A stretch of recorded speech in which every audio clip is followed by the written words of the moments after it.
Imagine a brighter future for Africa, where businesses thrive, government flourish, and leaders excel. At Africa Business Affairs, we drive growth and innovation by serving as a bridge between Africa and the global community. Our services include research, consulting, and leadership development for businesses and government. Join us in creating lasting impact across Africa. Visit www.afriba.org or contact us at info@afriba.org, or you could call 0703 402 0766. Africa Business Affairs, empowering Africa for a brighter future.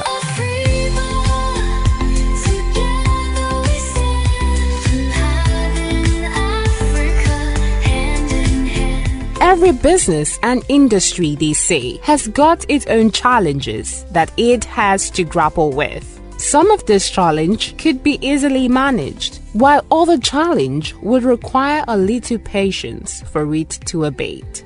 This episode of the Hospitality Industry and Society will be looking at the challenges encountered by the industry players in Imo State, with one of the major highlighted challenge being the insecurity that has bedeviled the Southeast. Professor Ozumba highlighted how it has affected the sector and its overall patronage. The problem in Owerri is insecurity. I'll give you an example. There was a day I had some group of friends from Port Harcourt, the club. They wanted to come and, spend weekend in Owerri, enjoy, do swimming in the hotel, then go to the club, to the stadium to, do exercises and so on. Just certify coming on Friday and leave on Sunday. They couldn't come in because at Owerri, at Port Harcourt Road, there was the police or the army shot one trailer driver's tire, and all the trailer drivers blocked the road. So that business was cancelled. I missed. There were 35 of them. No, it's not safe. If you have come in, you will see that most of the areas have sort of tried to make their accommodation estates, because people are building fences and building gates, because the insecurity is quite high. When asked if he thinks the hospitality sector play its own role in the security problem in the state by not conducting a proper security check of their customers, Professor Ozumba affirmed that though insecurity does not exist in a vacuum, the registered businesses do their due diligence to report security information to security personnel. Insecurity does not survive in a vacuum. I would say yes. Yeah, there are some criminal elements, not within the town, but within the villages surrounding the town. Because there have been cases of murder and so on. They were only in those hotels, and those hotels are not registered. They are quack. In fact, the police knows them, because as part of our service delivery system, we are supposed to report all the people who came into the hotel every day to the CID, state CID, to immigration, to DSS, to whatever. I think there are 4. They will go every morning to drop, and you're supposed to have your CCTV, and they come to check. So, but these areas that aid and are dead, they don't have those things. There are people who are operating the same business within those areas that are suspect, and that nothing is happening to them. That's why I said yes. But for the registered ones, no. Aside the 2020 COVID-19 pandemic that drastically affected businesses around the world, Philip Ogazi highlighted stable electricity as another core problem of the hotel sector. Apart from COVID, which is gone, and the insecurity, which the government is fighting hard to put an end to, the other challenge is electricity. Stable electricity is the one major core problem of hotels. But I know that the state government is opening up a new power system through Transcorp. They're trying to have independent power. I'm sure when that comes on stream, it will add up to what is existing. Swinging from another angle, Professor Ozumba decried the reduction in fun activities that would attract people to patronize the industry. The governor is hardly in the state. And once he disappears to do his business in Abuja or some other, his heads also disappear. So nothing happens. The place looks dead. They are also, they don't do events. We don't have football matches. There was a time, what do you call it, Heartland. The Heartland, the late Christian Chukwu, he lived here for 2 years when he was the manager of Heartland football. That time they were still in the top league. And now they are, I don't know where they are. So that one is non-existent. So people used to come and watch them train, watch them play matches. That one is done. School matches, inter-house sports, all those things are no more done anymore. So activities are much reduced. So the activities that would have brought people to town and then, stimulated the economy, they are not there. They are non-existent.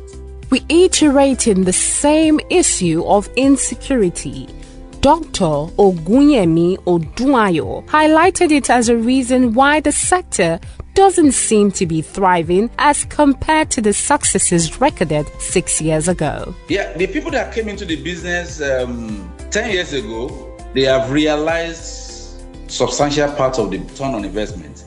But from 2000 to the present day, it has not been as easy as 10 years to 5 years ago. From 2020 to the present day, that is about 5-6 years ago, it has not been easy for those that came into the business during this period. One, because COVID-19 came in at some point and it affected patronage. After the COVID-19, insecurity came in. So, and the insecurity distracted a lot of people from coming to this to Owerri, and the business shifted to Asaba. A lot of people coming to Owerri, they now stop at Asaba and Lodge and have their program there, and then they just come into Owerri, do whatever they want to do within during the day, and go back. So Owerri is now losing revenue in this aspect. You can see why it is now affecting the hospitality sector. So this started about around that 2020, after during the COVID-19. So it has not been easy for business to strive from that time to the present day. What we see now, in those days, I've been around for a long time. What we see now is quite different from what we were seeing in those days. Before now, if you are coming to Owerri, you are expected to book your accommodation in advance. From Thursday, Friday, Saturday, Sunday, the hotels are filled up. So if you don't book in advance, you are not sure of getting accommodation in Owerri. But presently, the reverse is the case. Right now, many hotels are just running and without having enough clients to occupy the rooms. So it's the influx of people happens only once in a while, instead of the usual normal weekend show. People come to Owerri, they see Owerri as a destination and all that. Dr. Etofolam reflected the same view as Professor Ozumba, lamenting how the state has lost its patronage, which is due to the insecurity and the lack of government coordination. I think we lost it. We lost it due to some activities of government. Primarily, the issue of basic lack of security. Those are the primary things that really gave the business, allowed the business to slip out of Imo State, because hitherto, even from 1970 till the present day, Owerri has been known to be a hospitality base. But now that has shifted to Asaba, which is more open to business than in Owerri. And the activities of government have not also helped. There's lack of coordination from the government in looking at the industry or the sector as a whole, because virtually every ministry, without coordination, they have their eye on thinking that a 50-room hotel on an average of 30,000, 40,000, 50,000 naira per room, these people are sitting on serious money that they need to do this. They need to tax, they need to do it. So everybody has a different understanding of what the market is all about, and there's no coordination from government. However, Dr. Oguyemi acknowledged the government's effort and the security agencies' contribution to stabilize the security in the state. Presently, the insecurity is subsiding, as we can see, but we need time to, gain the confidence of the people and to tell people that Owerri is safe, and we have been able to put in place so many things to make their visits a memorable one. Presently, the government is doing a whole lot to make sure that the environment is safe, and I want to believe that within a short time, Owerri will bounce back.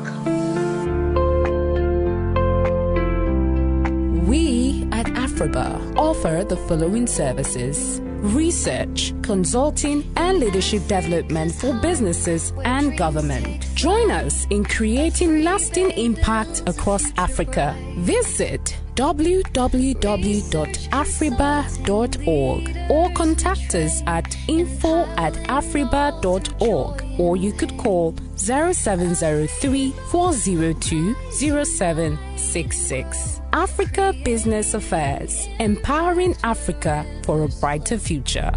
Join us.